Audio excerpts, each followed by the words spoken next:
ప్రభుత్వ హయాంలో వేల సంఖ్యలో ఫోన్ ట్యాపింగ్లు జరిగాయని కాంగ్రెస్ ఎమ్మెల్యే యన్న శ్రీనివాసరెడ్డి ఆరోపించారు. ఫోన్లు గ్యాప్ అవుతున్నాయని తెలిసిన నిస్సహాయ స్థితిలో ఉండేవాళ్ళమని ఆయన చెప్పారు. ఇప్పుడు ప్రభుత్వం మారింది కాబట్టి ఈ కేసుల నిజాలు నిగ్గుతేలాయని ఆయన డిమాండ్ చేశారు. ఫోన్ ట్యాపింగ్ వెనుక మాజీ సీఎం కేసీఆర్, మాజీ మంత్రి కేటీఆర్ పాత్ర ఉందని అనుమానించిన యన్న శ్రీనివాసరెడ్డితో మా ప్రతినిధి Suresh face to face. Tapping వ్యవహారంలో తన ఫోన్ కూడా ట్యాపింగ్ చేసి బాధితుడిగా ఉన్నానని చెప్పేసి కూడా మహబూబ్నగర్ ఎమ్మెల్యే ఎన్ఎం శ్రీనివాసరెడ్డి డీజీపీకి ఫిర్యాదు చేయడం జరిగింది. ప్రస్తుతం మనతో పాటు ఉన్నారు. అసలు మీ ఫోన్ ట్యాపింగ్ అయినట్టు ఎప్పుడు గుర్తించారు?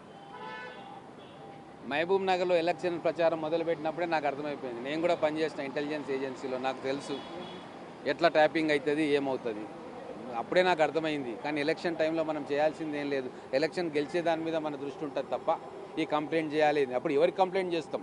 ఆదేశాలు ప్రగతి భవన్ నుంచి ట్యాప్ చేయమని వచ్చినాక, ఎస్ఐబి హెడ్డే ట్యాప్ చేయడానికి వచ్చినాక, ఇంటెలిజెన్స్ హెడ్డే ట్యాపింగ్ చేస్తూ ఉంటే ఎవరికి కంప్లైంట్ చేస్తాం? కాబట్టి ప్రజా తీర్పు కోసం ఎదురు చూసినాం. ఈ దుర్మార్గాలన్నీ ప్రజల్లో ఎండగట్టి ప్రజా తీర్పును తీసుకున్నాం. ఇప్పుడు అధికారంలోకి వచ్చినాం కాబట్టి ఖచ్చితంగా దీని వెనుక ఎంత పెద్ద వ్యక్తులు ఉన్నా కూడా వాళ్ళను బయటికి తీస్తాము, బయటికి తీయాలి అని చెప్పి నేను రిక్వెస్ట్ చేస్తా ఉన్నాను. అంటే ఇప్పటివరకు 3 అధికారులను అరెస్ట్ చేసి రిమాండ్ తరలించారు. ముఖ్యంగా ప్రభాకర్ రావుని రిటైర్డ్ అయినప్పటికీ కూడా ఎస్ఐబికి తీసుకొచ్చి గత ప్రభుత్వం ఓఎస్డీగా కొనసాగించింది. ఆయన ఆధ్వర్యంలోనే జరిగింది. వాళ్ళు విదేశాలకు పారిపోయారు. ఇప్పుడు మీతో పాటు ఎంతమంది ఎమ్మెల్యేల ఫోన్ ట్యాపింగ్ అయింది?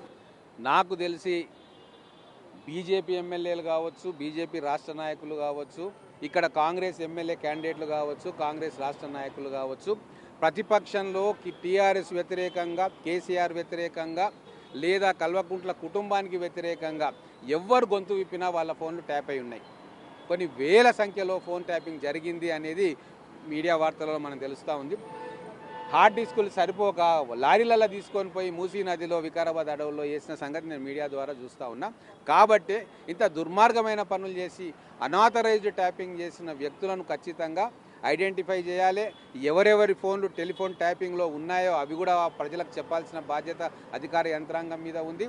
ఖచ్చితంగా ఇటువంటిది మళ్ళీ పునరావృతం కాకుండా కఠినంగా ఈ విషయం మీద వ్యవహరించాలని చెప్పి నేను కోరుతా ఉన్నాను. ఇజ్రాయెల్ నుంచి లేటెస్ట్ టెక్నాలజీ తెచ్చి ట్యాపింగ్ పాల్పడ్డారంటున్నారు. అసలు ఏం టెక్నాలజీ, దానికి సంబంధించి? ఇప్పుడు నేను టెక్నికల్ ఎక్స్పర్ట్ కాదు. నాకు ఒకటే తెలుసు, నా ఫోన్ ట్యాప్ అయింది, నేను బాధితుడిని. నా కుటుంబ సభ్యుల ఫోన్ ట్యాప్ అయింది, వారు బాధితులు. నా స్నేహితుల ఫోన్ ట్యాప్ అయింది, వారు బాధితులు. నా రాజకీయంగా నా సహచరులందరూ ఫోన్ ట్యాప్ అయింది, వాళ్ళు బాధితులు.